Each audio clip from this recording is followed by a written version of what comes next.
When the Black Maid's past was revealed, the Mafia boss realized who she really was. Wonders, Act I. The Ordinary Lie.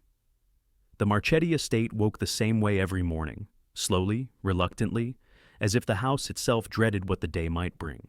Grace Washington arrived at 5:47 a.m., 13 minutes before her shift officially began. She had done this for 3 years, 2 months, and 9 days. Not because anyone noticed, not because anyone cared, but because Grace understood something most people never learned. The invisible ones always arrive first. They set the stage before the actors wake. They know where the dust settles and where the secrets hide. The kitchen was cold, the marble floors holding the memory of winter, even in late spring. Grace moved through it like water. No wasted motion, no unnecessary sound. Coffee first. Black, strong, 2 cups. One for herself, taken standing at the window where no one could see. One for Dominic Marchetti, placed on the study desk at exactly 6:15, steam still rising, the handle turned precisely 45 degrees to the right. He never thanked her, he never looked up, but every morning the cup was empty by 7. That was the nature of service in a house like this. You existed in negative space, defined not by what you were, but by what you weren't. You weren't family, you weren't business, you weren't a threat or an asset or anything worth remembering. You were the hum of the refrigerator, the click of heels on hardwood, the hands that folded towels and knew when to disappear. Grace had made an art of disappearing. At 53, she carried herself with the quiet authority of a woman who had survived things she never spoke about. Her hands were steady. Her eyes missed nothing. The other staff, the young housekeeper, the groundskeeper, the rotating cast of security men who watched without seeing, they thought she was simple. A churchwoman, maybe. Widowed, probably. Someone who had found comfort in routine after life had taken everything else. They were partly right. The Marchetti family occupied the estate like emperors in exile. Dominic, the patriarch at 61, had inherited the empire his father built and spent 20 years trying to make it something cleaner. Legitimate, he called it. Evolved. He wore tailored suits and donated to hospitals and sat on the boards of charities that never asked where the money came from. His wife, Catherine, had died 4 years ago. Cancer, the kind that announces itself and still wins. And since then, the house had grown quieter, heavier, as if mourning had seeped into the walls. Their daughter, Elena, was 32 and lived in the guest house, close enough to be watched, far enough to pretend she was free. She painted canvases no one bought and dated men her father disapproved of, and carried a sadness she never named. Grace liked her. Or rather, Grace recognized her. That particular loneliness of women raised in gilded cages, taught to want nothing because everything was already given. And then there was Marco, Dominic's nephew, 35, sharp-eyed and sharper-tongued. He handled the parts of the business that didn't appear on tax returns. He watched Grace sometimes, not with suspicion exactly, but with the awareness of a predator who catalogs everything that moves. Grace watched him back, though he never knew it. This was the ecosystem. This was the ordinary lie. On the surface, the Marchetti estate was a monument to success, a sprawling Georgian revival with manicured gardens and a wine cellar worth more than most homes. The staff smiled. The family attended charity galas. The newspapers, when they mentioned Dominic at all, called him a reformed businessman or a philanthropist with a complicated past. Beneath the surface, the house was a museum of violence. Not the kind you could see. No bloodstains on the carpets, no bullet holes in the walls, but Grace felt it everywhere. In the way Dominic's jaw tightened when certain names were mentioned. In the way Marco's phone calls always happened behind closed doors. In the small cemetery at the edge of the property, where 3 headstones stood without explanation, their inscriptions worn by decades of rain. Grace dusted those headstones once a month. She had read the names so many times they felt like old friends. Salvatore Marchetti, Dominic's father, dead in 1996. Rosa Marchetti, his mother, dead in 1989. And the third stone, smaller than the others, marked only with initials. J.W., 1962-1994. No one ever spoke about J.W. No one ever visited that grave. Grace knew why. She knew everything. That was the curse of being invisible. You learned things no one meant for you to learn. The day the ordinary lie began to crack started like any other. Grace was polishing the silver in the dining room when Elena wandered in, barefoot, still wearing last night's dress. "Morning, Grace." "Good morning, Miss Elena. You don't have to call me that. We've been over this." Grace smiled, but didn't change her language. Boundaries existed for reasons. Some of them kept you safe. Elena poured herself orange juice and sat at the table, watching Grace work. My father's having people over tonight. Some kind of celebration, I don't know. He wants the house perfect. It will be. I know. Elena traced patterns on the tablecloth. He's bringing out the old photographs, the ones from the 70s when his father was still alive. He wants to show off our legacy to some investors. She said the word like it tasted bitter. Grace's hands kept moving, steady as a heartbeat. That sounds lovely. It sounds exhausting. All those old men pretending they don't remember what this family actually did. Elena paused, something flickering across her face. Did you know my grandfather, Grace? I mean, not personally, but you've been here so long. Did you ever hear stories? Grace set down the polishing cloth. I've heard some things. What kind of things? The kind people don't repeat. Elena laughed, but it was hollow. That's the most honest answer I've ever gotten in this house. She finished her juice and stood. Well, I'll leave you to it.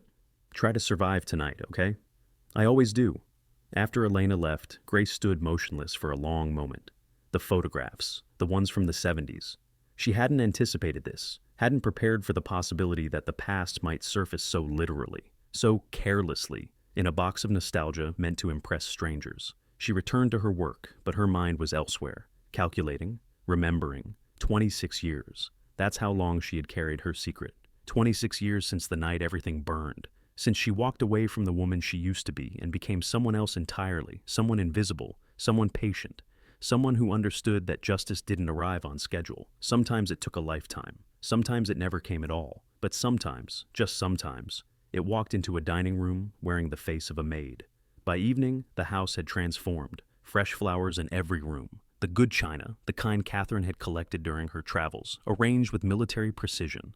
The security team doubled, men in dark suits stationed at doors they pretended not to guard. Grace moved through the preparations like a ghost, present everywhere, noticed nowhere. She overheard conversations she wasn't meant to hear. An argument between Marco and one of his associates, conducted in rapid Italian she wasn't supposed to understand.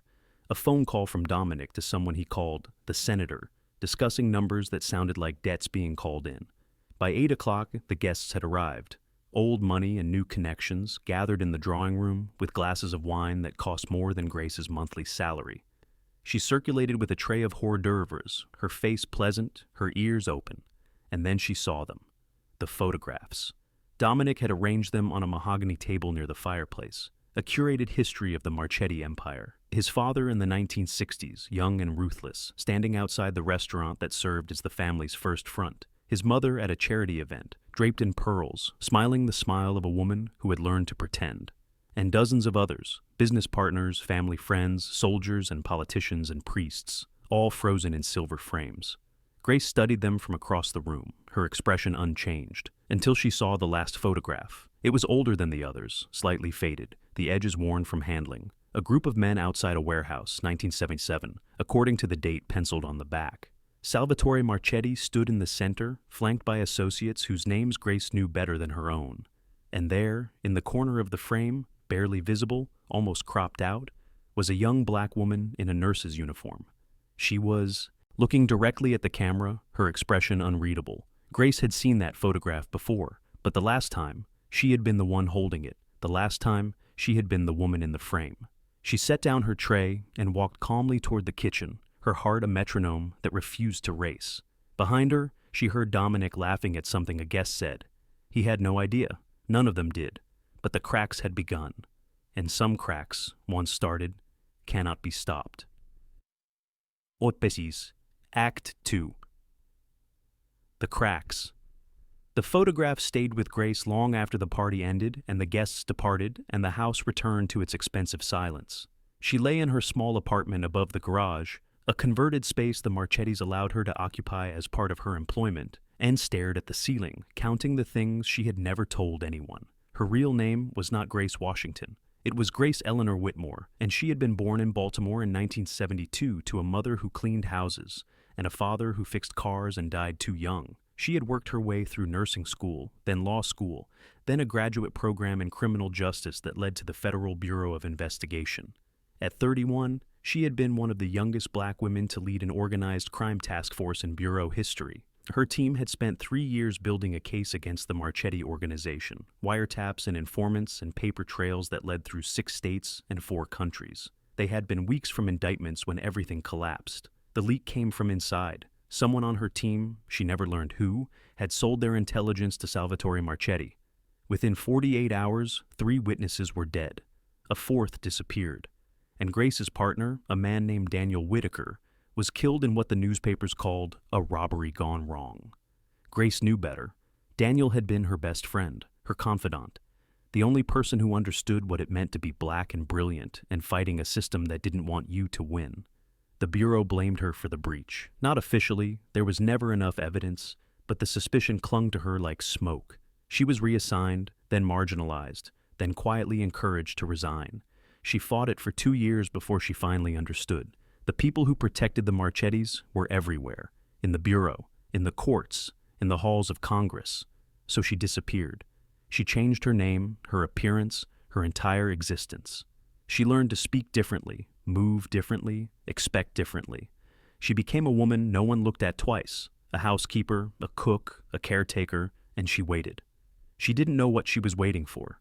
Proof, maybe. Justice, if such a thing existed.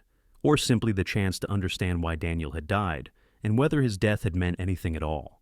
3 years ago, she had applied for a position at the Marchetti estate. She used forged references, a fabricated history, and a face that had aged enough to be unrecognizable. No one questioned her. No one ever questioned the help. Now, lying in the dark, she understood that her waiting was almost over. The photograph had survived, a piece of evidence she thought had been destroyed decades ago, now sitting in a frame in Dominic Marchetti's drawing room. If anyone looked closely enough, they might see the resemblance. They might wonder. They might ask questions. Or they might not. That was the curse of invisibility. People saw what they expected to see. An old black maid in a photograph from 1977 and an old black maid serving canapes in 2024 were not, in most people's minds, the same category of person. The first was history. The second was furniture. But Marco had looked at her strangely during the party. Just once, just briefly. His eyes flicking between Grace and the photograph table, with something that might have been curiosity. Marco, who noticed everything. The next morning, Grace arrived at 5:47, as always. But this time, she paused at the study door before entering. Dominic was already awake, unusual for him. He sat at his desk, not reading, not working, just staring at something in his hands. A photograph. The photograph. Grace set down his coffee without a word. Grace. His voice stopped her before she could leave. How long have you worked here? 3 years, Mr. Marchetti. 3 years. He turned the photograph over, studying the back. And before that, I worked for a family in Connecticut. Before that, a hotel in Virginia.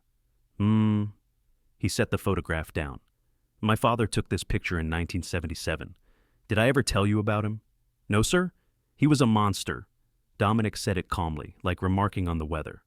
The kind of man who believed the world owed him everything, and he was entitled to take it. He killed people, Grace. Not metaphorically, not through neglect or indifference. He ordered their deaths and watched them happen and slept soundly afterward. Grace said nothing. I spent most of my life trying to undo what he built, legitimize the businesses, cut ties with the old operations, make the Marchetti name mean something other than fear. He picked up the photograph again. But you can't undo the past. You can only outlive it. Is that what you've done, sir? Outlived it? Something shifted in his eyes, surprise, perhaps, at being asked a direct question by someone who was supposed to be invisible. I'm trying, he said finally. Every day, I'm trying. Grace collected the empty coffee cup from the previous evening, her movements unhurried. That's all anyone can do. She left before he could respond. In the hallway, she passed Marco coming the other direction.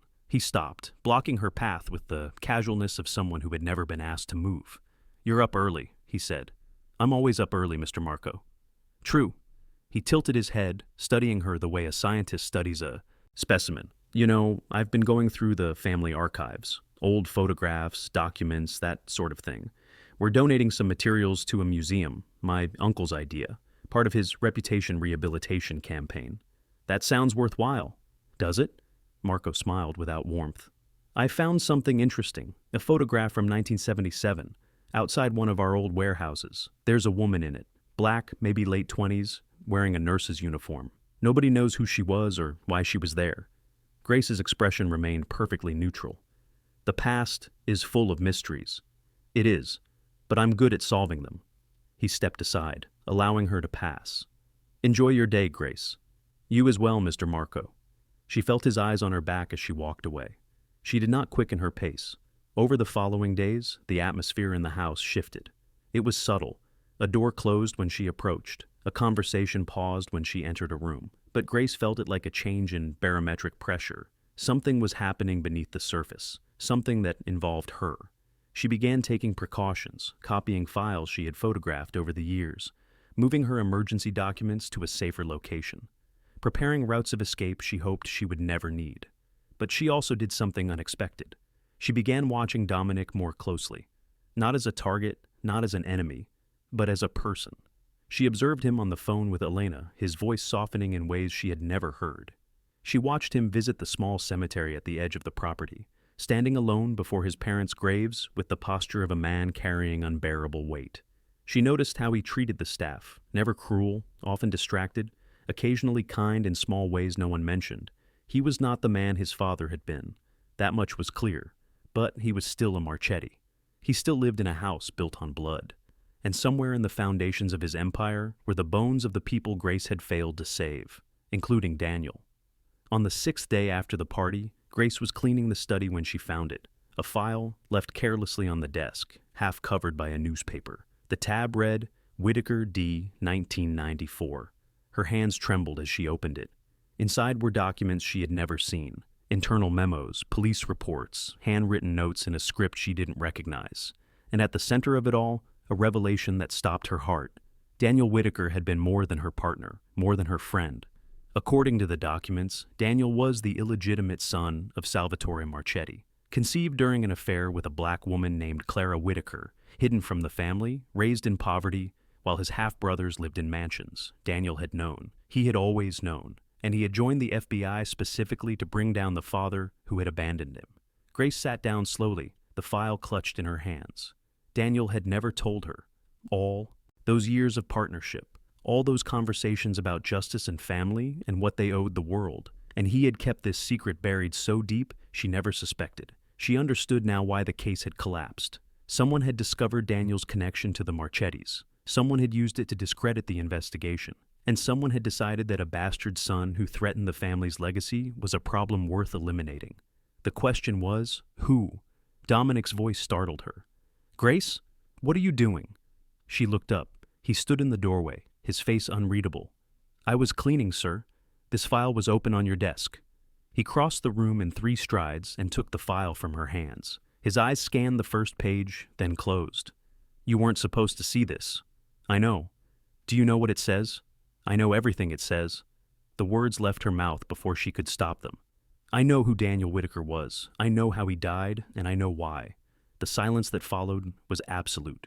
Dominic stared at her, really stared, for perhaps the first time since she had entered his employment, and in that moment, the mask she had worn for 26 years began to slip. Who are you? He asked quietly.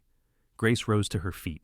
She was tired of pretending, tired of waiting, tired of being invisible in a house full of ghosts. I'm the woman who was supposed to bring your father to justice, she said, and I'm the woman who has spent the last 3 years learning whether his son is any different. Ace T3, The Descent. The study became a confessional. Dominic stood perfectly still, the file in his hands, his face cycling through expressions Grace couldn't name. Shock, recognition, something that might have been fear. You're the FBI agent, he said slowly. From the task force, the one they blamed for the leak. Grace Whitmore, though I haven't used that name in 26 years. 26 years! He set the file down, his movements deliberate, controlled. You've been in my house for 3 of them, cleaning my rooms, serving my coffee, listening to my conversations. Yes. Are you here to arrest me, to gather evidence? I don't work for the Bureau anymore. They made sure of that. Grace remained standing, her hands at her sides, her posture open. She had nothing left to hide. I'm here because I needed to understand what happened to Daniel, and because I needed to know if you were complicit. In his murder. In all of it. Dominic walked to the window, his back to her. Beyond the glass, the garden stretched in perfect order, every hedge trimmed, every flower in its place, the order he had imposed on chaos. "I was 27 when Daniel Whitaker died," he said quietly. "I wasn't running the family then. My father was still alive, still making decisions I disagreed with, but was too afraid to challenge. I knew we had problems with the FBI. My father mentioned it. Occasionally, always with amusement, like swatting away flies. But I didn't know about Daniel. I didn't know about any of it. You expect me to believe that? I don't expect anything, Grace, or whatever you want me to call you." He turned to face her. "I'm telling you what's true. When my father died, I found boxes of documents he had hidden, things he never wanted anyone to see. The file on Daniel was one of them. I've spent years trying to understand what he did and why." "And what did you understand?" Dominic's jaw tightened. "That my father had a son he abandoned. That this son grew up to become a federal agent and tried to bring him down. And that my father—" He stopped, the words caught in his throat. "That my father had him killed for it." Grace felt something shift inside her. Not forgiveness, she wasn't capable of that yet, but recognition. She knew what it meant to carry the weight of someone else's sins. "There's more," she said. "The third gravestone in your cemetery, JW. Those are Daniel's initials." Dominic closed his eyes. "I know. Your father buried him there. The man he killed, the son he never claimed. He buried him on the family grounds like some kind of twisted penance. My father was a monster. I told you that. And you put flowers on that grave." Grace had seen him do it, month after month, standing alone in the rain. "You tend the grave of a man your family destroyed. He was my brother." The words seemed to cost Dominic something. "I never knew him, never got the chance. But he was my brother, and someone should remember that." The conversation dissolved into silence. Outside, a car pulled up the drive, Marco returning from wherever Marco went when he disappeared for hours. "What happens now?" Dominic asked. "I don't know. You've been gathering information. I'm not naive enough to think otherwise. What have you found?" Grace considered the question carefully. She had spent 3 years photographing documents, recording conversations, building a case that could expose the residual criminality of the Marchetti organization. She had found plenty: money laundering channels that hadn't been closed, protection arrangements with smaller operations, a web of corruption that extended into local politics. But she had also found something she hadn't expected: a man trying to change. "I found evidence that your family's legitimate businesses are exactly that, legitimate," she said. "I found evidence that you've systematically dismantled your father's criminal enterprises.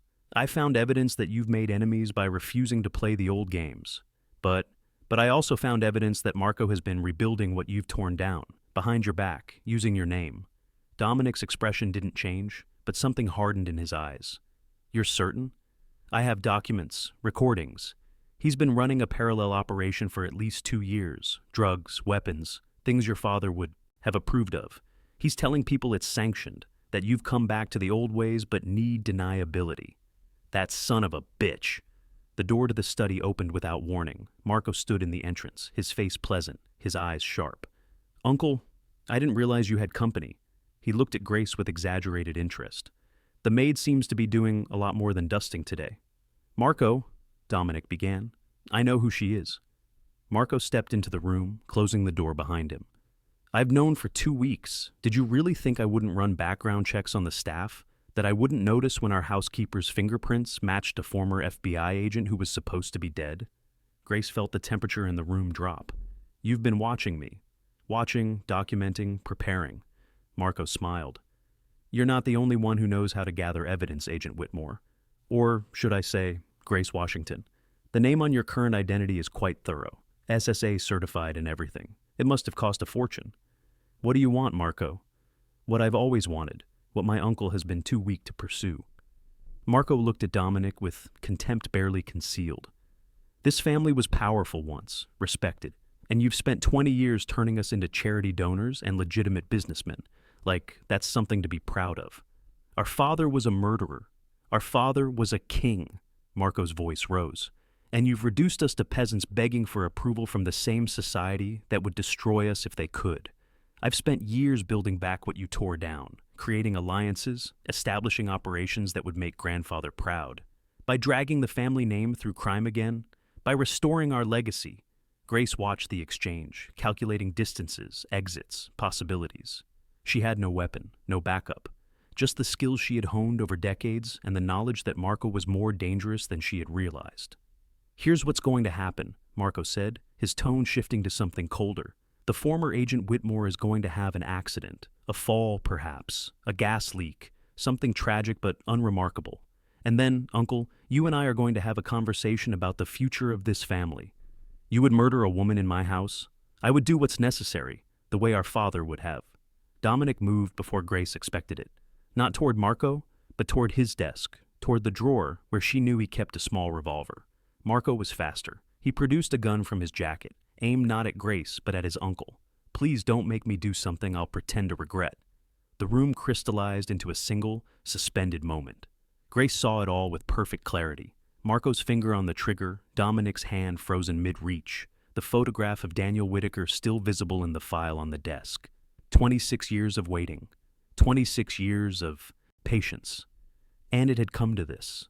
Another Marchetti pointing a gun at someone she was trying to protect. She spoke before she knew what she was going to say. "Your grandfather didn't just kill Daniel Whitaker. He killed my partner, my closest friend, and the only family I had left." Her voice was steady, the voice she had used in courtrooms and interrogation rooms, the voice that commanded attention. "I spent 26 years disappearing because I thought justice was impossible. But I never stopped collecting evidence, not against your family, against you." Marco's gun wavered slightly. "What evidence?" "Everything. The drug operations in Newark, the weapons shipments through the port, the 3 men you had killed last spring when they threatened to expose you." Grace took a step forward, watching his trigger finger. "I have documentation of every crime you've committed in the last 2 years. It's not in this house. It's not anywhere you could find it. And it's set to be delivered to the FBI, the DEA, and 3 major newspapers if anything happens to me or your uncle. You're bluffing. I was the best organized crime investigator in bureau history before your grandfather destroyed my career. I've spent 3 years in this house learning how to be invisible, how to be patient, how to build cases that can't be dismissed. I am not bluffing." The silence stretched. Marco's eyes flicked between Grace and Dominic, calculating odds, weighing options. Then Elena's voice came from the doorway. "Marco? What's happening?" She stood in the entrance, her face pale, taking in the scene, the gun, the confrontation, the woman she knew only as the maid standing like a warrior in the center of the room. "Elena, go back," Dominic started. "No." Elena stepped inside, her eyes fixed on Marco. "I heard everything through the door, the thin walls. Grandmother always complained about them. I heard everything. Elena, this doesn't concern you. My cousin is pointing a gun at my father and threatening to kill the housekeeper. I think it concerns me." Her voice trembled but held firm. "I always knew something was wrong with you, Marco. The way you looked at people, the way you talked about power. I just didn't want to believe it." Marco's expression contorted. Rage and betrayal, and something that might have been grief. "You don't understand what I've sacrificed for this family. You haven't sacrificed anything. You've just taken." Elena moved to stand beside Grace. "Whatever evidence she has, whatever she knows, I'll corroborate it. Every conversation I've overheard, every meeting I've seen, I'll testify to all of it." The gun lowered slowly, not in surrender, Grace could see that, but in recalculation. Marco was not defeated. He was regrouping. "This isn't over," he said quietly. "Families survive betrayals. We always have." He walked past them without another word, disappearing into the hallway. A moment later, they heard the front door open and close, a car engine starting, tires on gravel. Dominic sank into his chair, suddenly old in a way Grace had never noticed. "He'll run," he said. "Liquidate what he can, contact the people who owe him. By tomorrow, he'll be in a country without extradition." "Probably," Grace agreed. "And then what? You release your evidence? You watch the family burn?" Grace looked at the file on the desk, at the photograph of a warehouse in 1977, with a young woman in a nurse's uniform who had stumbled into the wrong place at the wrong time and spent 30 years paying for it. "I didn't come here to destroy you," she said. "I came here to understand, to find out if the son was as guilty as the father. And what did you find? A man trying to outrun his own shadow, failing sometimes, but trying." Elena knelt beside her father's chair, taking his hand. The gesture was so simple, so human, that Grace felt something crack in her chest. "What happens to the evidence?" Elena asked. "That depends on what happens next," Grace said. "On whether your father is willing to do what's necessary to end this. Really end it." Dominic looked up at her. His eyes were wet. "Tell me what you need." Act 4. The Reckoning. The cooperation took 3 months to arrange. Grace worked with her former contacts at the Bureau, people who had doubted her, blamed her, watched her disappear without lifting a finger to help. Some were dead, some had retired, but a few remained, and among them was one woman who had never believed the lies. Assistant Director Patricia Okonkwo, who had been a junior agent on Grace's task force and was now one of the most powerful black women in federal law enforcement. Their first meeting happened in a parking garage in Newark, the kind of place where the shadows were intentional and the exits were numerous. Grace Whitmore. Patricia studied her with eyes that had seen too much. "I thought you were dead." "I was, in the ways that mattered. And now I'm ready to finish what we started." The case against Marco Marchetti was not simple. He had fled to Montenegro within 48 hours of the confrontation, and his operations had scattered like roaches when the lights came on. But the evidence Grace had gathered was comprehensive, meticulous in a way that reminded Patricia of the old days, when Grace had built cases like architects built cathedrals. More importantly, Dominic Marchetti was willing to testify. This was unprecedented. In 60 years of Marchetti family history, no member had ever cooperated with federal authorities. The code of silence, omerta, the old men called it, was sacrosanct. To break it was to invite death, disgrace, and eternal damnation in whatever hell the Marchettis believed in. But Dominic was tired of the legacy, tired of the shadow, tired of being his father's son. "I won't pretend I'm innocent," he told the federal prosecutors at their first meeting. Grace sat beside him, not as his housekeeper, but as his guide through a world he had spent 60 years avoiding. "I've done things I'm not proud of. I've looked away when I should have intervened. I've benefited from money I knew was dirty." "We're not interested in your past sins," the lead prosecutor said. "We're interested in Marco's current ones. You'll get everything: operations, contacts, accounts. I've been keeping records for 20 years, just in case this day ever came." "Why?" Patricia asked. "Why would you document your own family's crimes?" Dominic glanced at Grace before answering. "Because I had a brother I never knew, a brother who died trying to bring us down. And I always knew that someday, someone would come to finish what he started. I wanted to be ready to help them." The testimony took weeks. Dominic provided evidence of Marco's drug operations, his weapons trafficking, his murders and corruptions and betrayals. He named names that made prosecutors gasp and agents reach for their phones.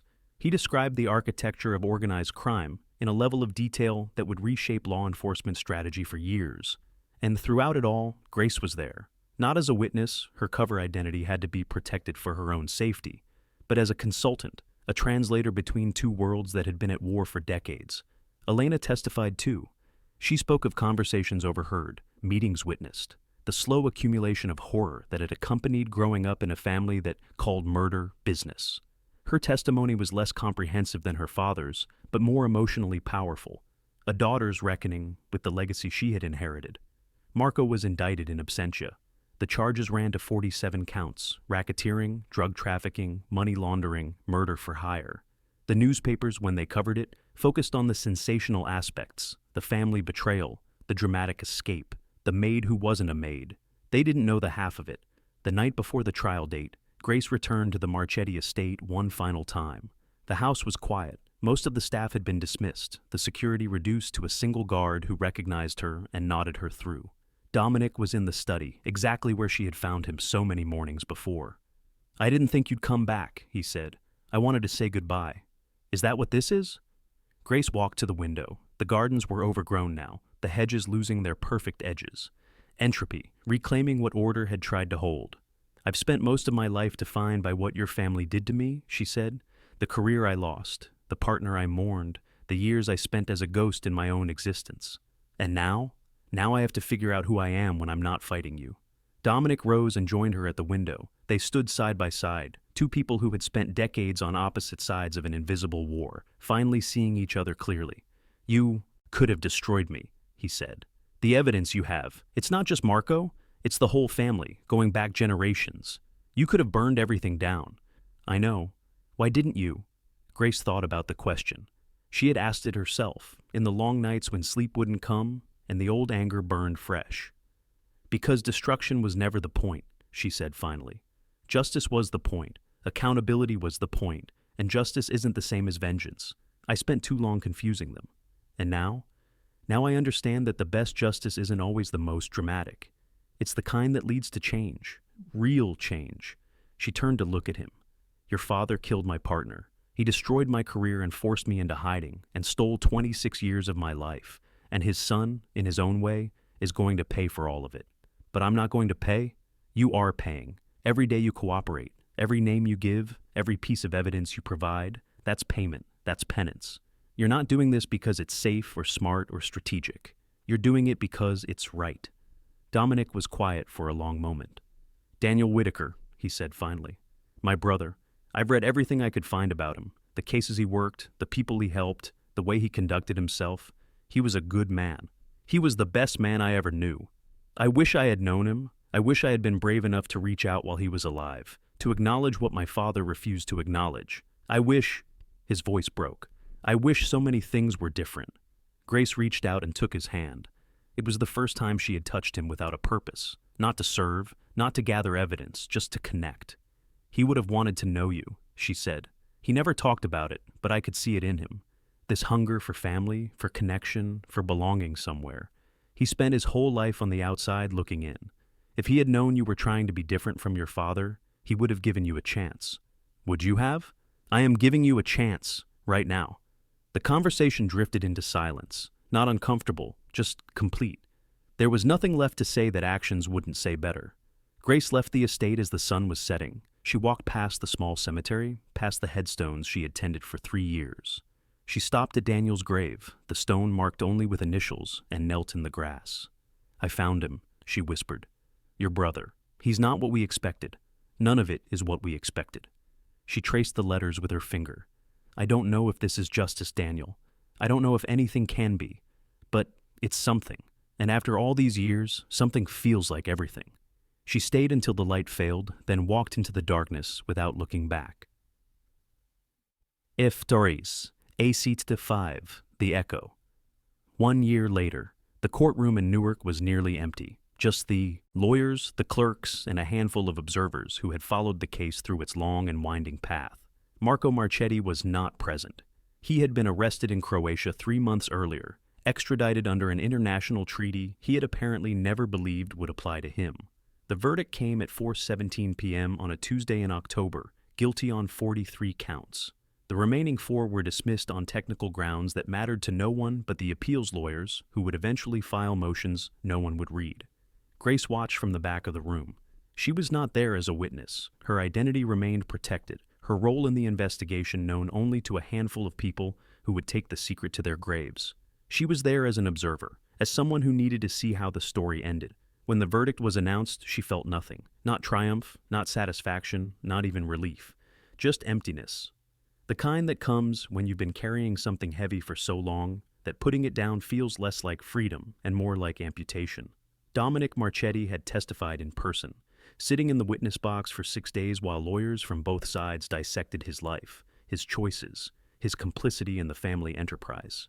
He had answered every question with the same measured calm Grace remembered from their first conversation, the morning after the party, when the photograph had started everything. His testimony had been devastating, not because of what he said about Marco, those facts spoke for themselves, but because of what he said about himself, the compromises, the blind eyes, the slow erosion of principle that came from living in a world where wrong and right had been shuffled like cards. I knew what my family was, he had told the jury. I knew, and I stayed anyway. Not because I was brave, but because I was afraid. Afraid of what I would become if I walked away. Afraid of what would happen to the people I loved. Fear is not an excuse, but it's the truth. The jury had deliberated for 7 hours before convicting Marco on everything that mattered. After the verdict, Grace walked out of the courthouse into the afternoon light. The city was loud and indifferent, people rushing past with their own lives, their own burdens, their own invisible wars. She found a bench in a small park across the street and sat down to breathe. Elena found her there 20 minutes later. I thought I might see you, Elena said, settling onto the bench beside her. She looked different now, older somehow, though only a year had passed. The weight of testimony, of revelation, of being the daughter who betrayed her own cousin, had carved new lines into her face. How are you? Grace asked. I don't know. Relieved, I think. But it doesn't feel the way I expected relief to feel. It never does. They sat in silence, watching pigeons fight over a discarded sandwich wrapper, the mundane continuation of a world that didn't care about verdicts or justice or the decades of history that had led to this moment. "My father asked about you," Elena said finally. "After everything was over, he wanted to know if you would visit." "I don't think that would be appropriate." "He doesn't want appropriate. He wants to thank you." "He already has." "Not for the legal stuff, for—" Elena hesitated. "He says you saw him, really saw him, not as a Marchetti or a criminal or a mark to investigate. You saw who he was trying to become." Grace considered this. In her years of law enforcement, she had learned to read people, their tells, their patterns, their hidden motivations. She had built cases on understanding how criminals thought, what they wanted, why they did the things they did. But Dominic Marchetti had surprised her. He wasn't the man she had expected to find. He wasn't his father. "I saw a man living in his father's shadow," she said carefully, "trying to outrun sins he didn't commit, failing sometimes, succeeding sometimes, human in the end. Is that forgiveness? I don't know if I'm capable of forgiveness, not for what that family did." Grace watched a mother walk past with a stroller, a child sleeping peacefully inside. "But I think I'm capable of understanding, and maybe that's enough." Elena nodded slowly. "What will you do now?" It was a question Grace had been asking herself for months. She had spent so long in pursuit of answers, of justice, of something she couldn't quite name, that the absence of it felt like stepping off a cliff. "I'm going home," she said. "Where's home?" "Baltimore, where I grew up." She smiled faintly at the irony. "I haven't been back in 26 years. My mother's grave is there. I've never visited it." "Why not?" "Because I was afraid that going back would make everything real, the life I lost, the person I was. It was easier to stay invisible." "And now?" Grace looked up at the sky, gray, soft, the color of surrender. "Now, I'm tired of being invisible. Now, I want to exist again." The conversation drifted into silence. Eventually, Elena stood and offered her hand. Grace took it, and for a moment they stood together. Two women who had stumbled into each other's lives through violence and secrets and the strange alchemy of circumstance. "Thank you," Elena said, "for everything you did, for giving us the chance to be something other than what we were." "Thank you for taking it." They parted without ceremony. No hugs, no promises to stay in touch. Just the quiet acknowledgement that some connections are meant to exist only in specific moments, like flowers that bloom once and then fade. Grace walked to the train station, her steps lighter than they had been in decades. 3 weeks later, she stood in Baltimore's Mount Auburn Cemetery, searching for a grave she had never visited. She found it near the back, under an oak tree that had been a sapling when her mother was buried. The headstone was simple, white marble, weathered by time, bearing only a name and 2 dates. Clara Washington. 1948-1998. Grace knelt in the grass, suddenly aware of every year she had missed, every conversation she had never had, every ordinary moment that death and fear and circumstance had stolen. "I'm sorry I stayed away," she whispered. "I'm sorry I let them make me disappear." The wind picked up, rustling through the oak leaves like an answer she couldn't quite hear. "I found something, Mama. Not what I was looking for, not exactly, but something." She pressed her palm against the cold stone. "I found out that justice isn't always loud. Sometimes it's quiet. Sometimes it's just understanding who people really are and giving them the chance to be better." She stayed at the grave until the light began to fade, talking to a woman who couldn't hear her, saying all the things she should have said 30 years ago. When she finally stood, her knees aching, her face wet with tears she didn't remember crying, she felt something she hadn't felt in longer than she could remember. Peace. Not the peace of resolution, some wounds never fully heal, but the peace of completion, of a story that had finally reached its end. She walked out of the cemetery as the first stars appeared, faint against the darkening sky. Behind her, the graves settled into silence. Ahead, the city hummed with the ordinary music of lives being lived. Grace Washington, not Whitmore, not anymore, but a name she had chosen for herself, stepped into the future without knowing what it held, and for the first time in 26 years, that felt like enough. Some endings arrive dressed as forgiveness. Others wear the quieter clothes of acceptance, the soft acknowledgement that what was broken cannot be unbroken, but can be set down gently and walked away from. Grace never returned to the Marchetti estate. She never testified, never claimed credit, never allowed her name to appear in the stories that spread through newspapers and courtrooms and whispered conversations in the halls of power. But she was there, in every document, in every confession, in every domino that fell, because a woman who was supposed to be invisible had spent 3 years watching, waiting, and finally choosing to act. She had wanted vengeance once. She had wanted destruction. In the end, she settled for truth, and truth, it turned out, was enough to change everything. The city forgot, the way cities always do, but somewhere in Baltimore, in an apartment that smelled like coffee and old books, a woman who had been dead for 26 years was finally learning how to live. That's how survival sounds. Quiet. The end.